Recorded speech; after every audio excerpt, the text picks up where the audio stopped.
তো এখানে হচ্ছে আমি 5 কেজির মতো খাসির মাংস নিয়েছি, হাড় এবং মাংস মিক্সড। এখানে এই 5 কেজি মাংস দিয়ে আজকে আমরা হচ্ছে খাসির রেজালা করব। চলুন তাহলে দেরি না করে ভিডিওটা শুরু করা যাক। আমি এর মধ্যে হচ্ছে গোটা মশলাগুলো দিয়ে দিচ্ছি, তেজপাতা এবং হচ্ছে দারচিনি দিয়ে দিলাম। এবার এটার মধ্যে আমি দিয়ে দিব হচ্ছে কুচি করে রাখা পেঁয়াজ।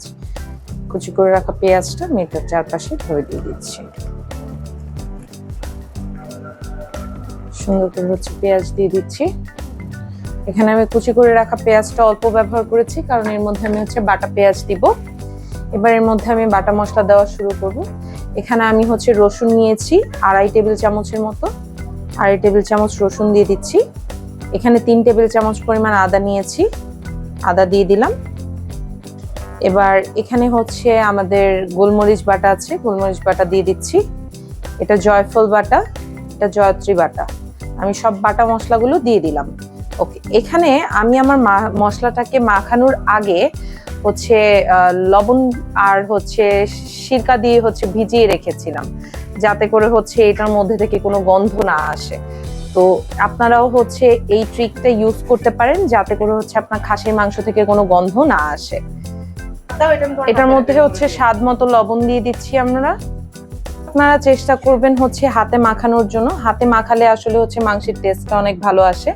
আমাদের আরো কিছু মশলা এখানে দেওয়া বাকি আছে, চলুন আমরা বাকি মশলাগুলো হচ্ছে দিয়ে দিই।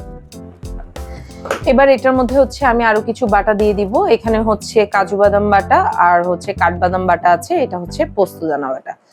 আমি হচ্ছে সবগুলো এখানে দিয়ে দিব। এবার এটার মধ্যে আমি 100 গ্রাম পরিমাণ টক দই দিব। আমি টক দইটা কিন্তু বাসায় বানিয়েছিলাম। আমার দইয়ের রেসিপি আমার চ্যানেলে আছে, অনেক পুরানো হয়ে গেছে। আমি আপনাদের জন্য পরবর্তীতে টক দইয়ের রেসিপিটা আরেকবার দিয়ে দিব। এবার এর মধ্যে গুঁড়া মশলাগুলো দিয়ে দিচ্ছি। এখানে ধনিয়া গুঁড়া, জিরা গুঁড়া, শুকনো মরিচের গুঁড়া আছে, আর এটা হচ্ছে কিশমিশ। এই সবগুলো গুঁড়ো মশলা কিন্তু আমি হচ্ছে আমার হচ্ছে আলাদা করে ভাঙিয়ে নিয়েছিলাম, বাজার থেকে কিনে আনিনি, কোনো ব্র্যান্ডের না।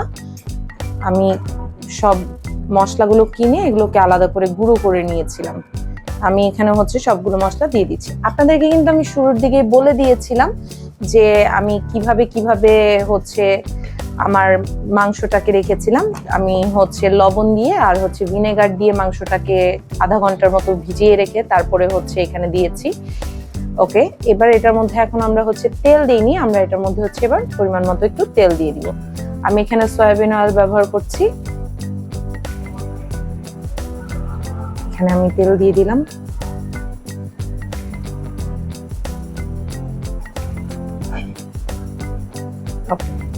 এবার এই পুরোটাকে আমরা হচ্ছে মাখিয়ে নেব।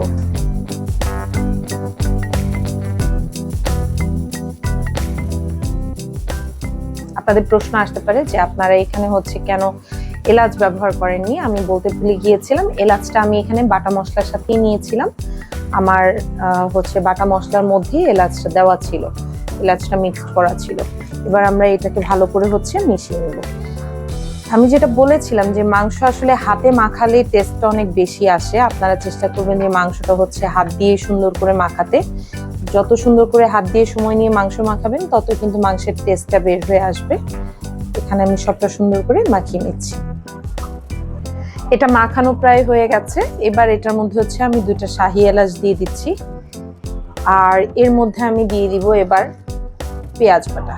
পেঁয়াজ বাটাটা একটু আমারটা হচ্ছে ডিপে ছিল, এর জন্য হালকা ছেড়েছে, হালকা ছাড়েনি। আমি মাখিয়ে দিয়ে দিব। পুরাটা হচ্ছে চুলায় বসলে এমনি হচ্ছে গলে মিক্সড হয়ে যাবে। তো আমি হচ্ছে এটাকে ভালো করে হাত দিয়ে মাখিয়ে নিচ্ছি এই কারণে, যাতে মাংসের টেস্টটা অন্যরকম মজা হয়, মাংসটা খেতে খুব ভালো লাগবে। এই জন্য একটু সময় নিয়ে ভালো করে হচ্ছে হাত দিয়ে মাখিয়ে নিচ্ছি। এবার এটার মধ্যে আমি একটু পানি দিয়ে দিব।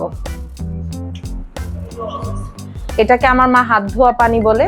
এই হাত ধোয়া পানিটা নাকি মাংসের টেস্ট বাড়ায়। তো আমি এবার হচ্ছে হাতটা ধুলাম, একটু ড্রাই করে নিয়ে পাতিলের চারপাশে যতটুকু হচ্ছে লেগেছিল সেটা আমি হচ্ছে মুছে দিচ্ছি। এই যে আমার মাংসটা কিন্তু মাখানো হয়ে গেছে।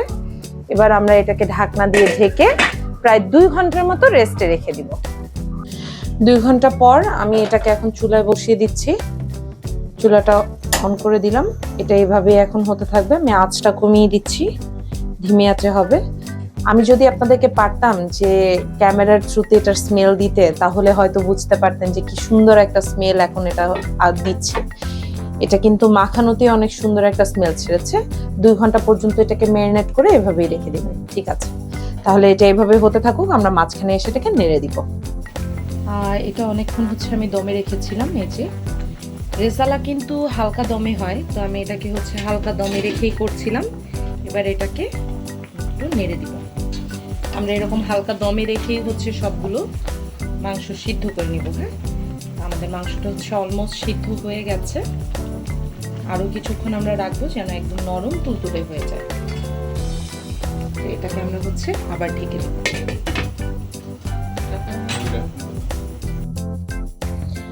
আমাদের খাসির রেজালা তৈরি।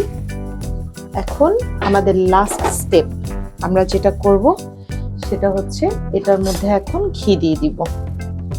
প্রথমে হচ্ছে আমি ঘিটা দিচ্ছি, খুব জেনারেস অ্যামাউন্টের ঘি নিচ্ছি আমি। চারপাশে ছড়িয়ে দিয়ে দিচ্ছি যেন সবগুলো মাংসের মধ্যে হচ্ছে ঘিটা যায়। এই ঘিটা খুব সুন্দর একটা স্মেলও দিবে, আবার টেস্টটাও অনেক সুন্দর করবে।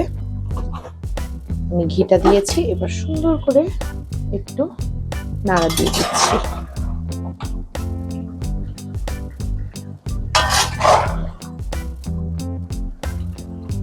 দেখতে যতটা সুন্দর হয়েছে, এটা খেতে কিন্তু ততটাই মজা। আই উইশ যে আপনাদের কাছে আজকের রান্নাটা খুবই ভালো লেগেছে, আর আপনাদেরকে আমি এখন টেস্ট করাতে পারতাম যে এটা কতটা টেস্টি হয়েছে। আমি ফাঁকি দিয়ে একটুখানি ঝোলটা চেখে দেখেছিলাম। এবার আমরা মাখিয়ে নিলাম।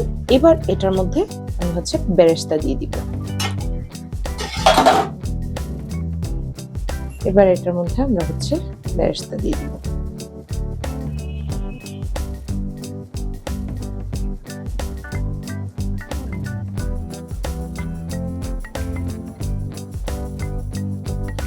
সুন্দর একটা কালার এসেছে, সুন্দর লাগছে দেখতে। আমার তো মন চাচ্ছে এখনই তুলে খেয়ে ফেলি। এবার এটার মধ্যে আমি হচ্ছে কাঁচামরিচ ছিটিয়ে দিচ্ছি। ঝাল তো দিয়েছিলাম অল্প করেই, কাঁচামরিচটা একটা অন্যরকম ফ্লেভার দেয়, এজন্য মূলত কাঁচামরিচটা দিয়েছি। এবার আমরা এটাকে নেড়ে দেব।